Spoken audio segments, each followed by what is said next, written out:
السلام علیکم ورحمۃ اللہ وبرکاتہ۔ اب بات جب میرے ساتھ ہونے والے واقعوں کی چلی ہے تو ایک واقعہ میں آپ کو اور سناتی ہوں اپنے ساتھ ہوا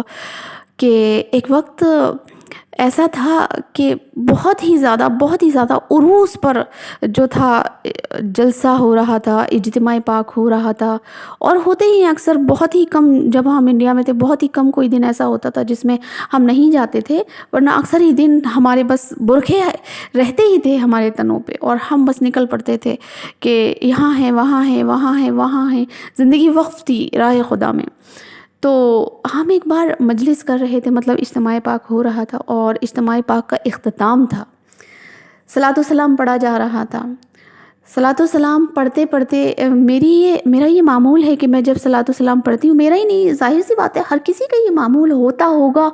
کہ آنکھیں خود ہی خود بند ہو جاتی ہیں اور سبز گنبد کا تصور بند جاتا ہے، باندھ لیتا ہے بندہ سبز گنبد کا تصور، کیونکہ اس وقت تصور یہ ہوتا ہے کہ ہم پیارے آقا صلی اللہ تعالیٰ علیہ وآلہ وسلم کی سنہری جالیوں کے قریب کھڑے ہیں اور سبز گنبد کے سامنے کھڑے ہیں، تو میری بھی آنکھیں بند تھیں، لہٰذا میں جھوم جھوم کر صلاۃ و سلام پڑھ رہی تھی، اور باقی جتنی بھی میرے ساتھ تھیں،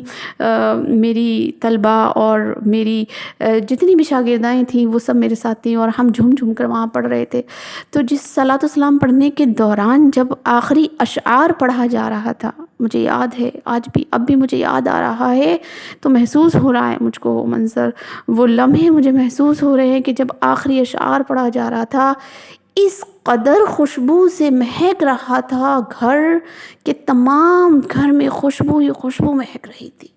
آخری اشعار پڑھے جانے پر جب یہ خوشبو مہکی، اس وقت فوراً ہی میری آنکھ کھل گئی کہ اللہ عالم یہ خوشبو کہاں سے آ رہی ہے، اتنی خوشبو اتنی خوشبو۔ اب میں چاروں طرف نظر دوڑاؤں کہ یہ خوشبو کہاں سے آ رہی ہے، وہ مجھ کو یہ محسوس ہو رہا تھا کہ یہ خوشبو صرف مجھے ہی لگ رہی ہے، میں دیکھوں اپنے آس پاس کہ کسی اور کو کیوں نہیں لگ رہی ہے، صرف مجھے ہی کیوں لگ رہی ہے۔ میرے پیچھے ایک اور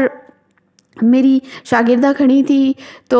ان کی بھی آنکھیں کھلی ہوئی تھیں اور وہ بھی میری طرف میری جیسے میں دیکھ رہی تھی ایسی میری طرح چاروں طرف دیکھ رہی تھی، لہٰذا اس وقت کچھ نہیں کہا، بس اشارہ کیا، میں نے انہیں اشارہ کیا، انہوں نے بھی مجھے اشارہ کیا، اور پھر ہم دوبارہ صلاۃ و سلام، زور و شوروں سے صلاۃ و سلام ہو رہا تھا، بس صلاۃ و سلام پڑھا اور ہم نے اختتام کر دیا۔ اختتام کے بعد جب ایک دوسرے سے مصافحہ کیا، معانقہ کیا، تو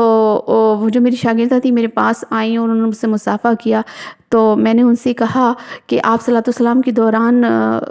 کیا محسوس کر رہی تھی، کیوں دیکھ رہی تھی آپ چاروں طرف؟ تو انہوں نے مسکرا کر مجھ سے کہا کہ باجی جو آپ محسوس کر رہی تھی وہی میں محسوس کر رہی تھی شاید۔ تو میں نے کہا میں کیا محسوس کر رہی تھی، آپ بتائیں مجھے۔ تو انہوں نے کہا کہ میں ایسا محسوس کر رہی تھی کہ ایک خوشبو دروازے کی طرف سے آئی بہت تیز۔ تو میں مسکرا دی اور میں نے بھی کہا کہ ہاں بالکل یقیناً، جب آخری اشعار ہم پڑھ رہے تھے اتنی تیز خوشبو اس وقت آئی، بس وہ خوشبو آئی کہاں سے تھی؟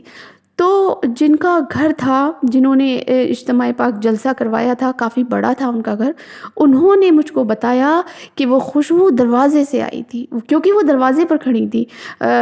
کیونکہ وہ گھر والی تھیں تو وہ لاسٹ میں بیٹھی تھیں تاکہ کوئی پانی وغیرہ مانگے تو وہ اسے پیش کر سکیں، تو وہ بالکل لاسٹ میں دروازے کے پاس بیٹھی ہوئی تھی۔ انہوں نے بتایا کہ وہ خوشبو دروازے سے ہوتی ہوئی اندر آئی اور تب وہ آپ لوگوں تک پہنچی ہے۔ میں نے ان سے پوچھا کہ آپ نے کوئی اگربتی یا کوئی عطر یا کچھ بھی ایسا تو نہیں لگایا نہیں؟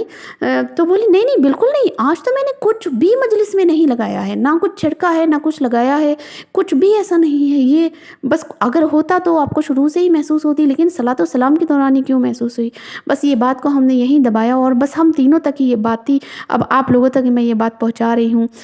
فقط اس لیے میرا نظریہ بس یہی ہے کہ اللہ اور اس کے رسول کو دنیا میں آخرت میں کبھی مت چھوڑیے، کبھی مت چھوڑیے۔ دنیا فانی ہے، ختم ہو جانی ہے، باقی رہنے والی چیز بقا جو ہے وہ صرف اور صرف آخرت ہے، تو اپنے آپ کو اللہ کی راہ میں پیش کر دیجیے۔ میں یہاں قطر میں ہوں، مجھ کو یہاں بھی مدنی ماحول ملا ہوا ہے الحمدللہ، جو عزت اللہ تعالیٰ نے مجھے وہاں عطا کی تھی وہ عزت میری یہاں بھی ہے الحمدللہ۔ آپ لوگوں کی وجہ سے میں اور زیادہ اس چیز سے وابستہ ہوں کہ آپ سب کو یہ بتاتی ہوں، علم دین پھیلاتی ہوں، تو امید ہے کہ اللہ تبارک تعالیٰ مجھے مرتے دم تک اس ماحول سے وابستہ رکھے اور نیک بنائے، خوب سے خوب تر نیک بنائے۔ آپ لوگوں کے لیے بھی میری دعا ہے کہ اللہ تبارک تعالیٰ آپ لوگوں کو بھی نیک بنائے، آمین بجاہ النبی الامین۔ السلام علیکم ورحمۃ اللہ وبرکاتہ۔